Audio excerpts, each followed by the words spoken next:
ఎన్నికలంటేనే గెలుపు గుర్రాలపై దృష్టి పెడతాయి పార్టీలు. తమ దగ్గర అలాంటి సరుకు లేకపోతే పక్క పార్టీలో ఉన్న వాటికి గాలం వేస్తాయి. కండువాలు కప్పేసి బరిలోకి దించేసి ఏదేదో చేయాలని, అన్ని కలిసొస్తే గెలిచేయాలని చూస్తాయి. అలా అని అందరూ విన్నర్ కాలేరు. విక్టరీ ఒక్కరికే దక్కేది. ఆ ఒక్కరు ఎవరనేదే ప్రశ్న. ఉమ్మడి వరంగల్ జిల్లాలో చూస్తే ఆ ఒక్కరి కోసం ప్రధాన పార్టీలు పడుతున్న పాటలు, చేస్తున్న ఫీట్లు ఆసక్తిని కలిగిస్తున్నాయి.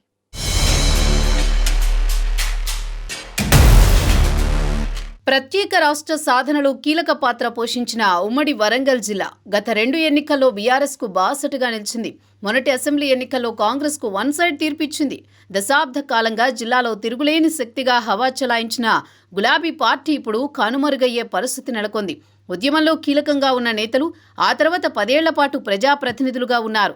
అధికారం వంటబట్టి అది చేతిలో లేకపోతే ఉండలేమన్న ఇబ్బందో ఏమో ఇప్పుడు జంపు జిలానీలుగా మారిపోతున్నారు నేతలు. ఫలితంగా రాజకీయ చైతన్యం కలిగిన జిల్లాలో బీఆర్ఎస్ మనుగడ ప్రశ్నార్థకంగా మారుతోంది.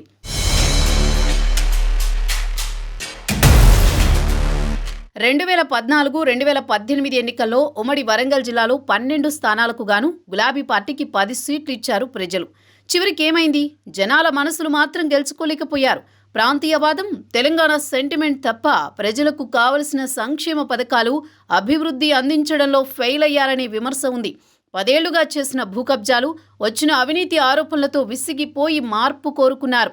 ఆ విధంగా తీర్పు ఇచ్చేశారు.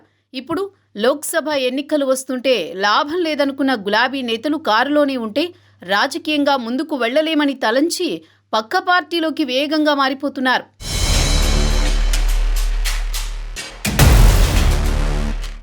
ఉమ్మడి వరంగల్ జిల్లాలో 2 ఎంపీ సీట్లలో పాగా వేయాలని కాంగ్రెస్, బీజేపీ చూస్తున్నాయి. ఆపరేషన్ ఆకర్ష్కు ప్రాధాన్యమిస్తున్నాయి కూడా. మున్సిపాలిటీలను వదలడం లేదు. కాంగ్రెస్ పూర్తి స్థాయిలో పాగా వేస్తూ బీఆర్ఎస్ను రాజకీయంగా ఖతం చేసే పనిలో పడింది. కేంద్రంలో అధికారంలో ఉన్న బీజేపీ సైతం మరో పక్క నుంచి నరుక్కుంటూ వస్తోంది. మాజీ ఎమ్మెల్యేలు, మాజీ ఎంపీలకు వల విసిరి అందులో పడిన వారికి లటుక్కున కండువాలు కప్పేస్తోంది. వర్ధన్నపేట ఎమ్మెల్యే ఆరూరి రమేష్ ఇలా వలకు చిక్కినట్టు చిక్కి యూటర్న్ తీసుకున్నారు. మాజీ ఎంపీ సీతారాం నాయక్ మాత్రం ఢిల్లీలో బీజేపీ కండువా కప్పేసుకున్నారు.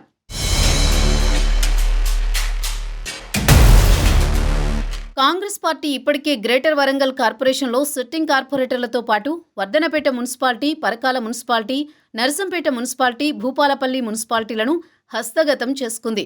తొర్రూరు, మహబూబాబాద్ మున్సిపాలిటీల పాలక వర్గాలను సైతం కాంగ్రెస్ పార్టీలో చేర్చుకుంది. బీఆర్ఎస్ కీలక నేతలు, DCCB bank chairman Marineni Ravinder Rao సైతం కాంగ్రెస్ తీర్థం పుచ్చుకున్నారు. ఒకరిద్దరు మినహా మిగతా అంతా కారు దిగేసిన పరిస్థితి. ఉమ్మడి వరంగల్ జిల్లాలో 2 పార్లమెంటు స్థానాల్లో ఒకటి వరంగల్ ఎస్సీ రిజర్వ్డ్ కాగా మరొకటి Mahabubabad ST reserved segment. Mahabubabad స్థానానికి కాంగ్రెస్ పార్టీ అభ్యర్థిగా కేంద్ర మాజీ మంత్రి బలరాం నాయక్ను ఇప్పటికే ప్రకటించింది. బీజేపీ మాజీ ఎంపీ సీతారాం నాయక్ పేరును ప్రకటించడమే మిగిలింది. ఇక కాంగ్రెస్, బీజేపీ రెండూ ఇంకా వరంగల్ ఎంపీ క్యాండిడేట్ను డిక్లేర్ చేయలేదు. వరంగల్లోనూ బలమైన నాయకులే బరిలో ఉంటారని టాక్ నడుస్తోంది.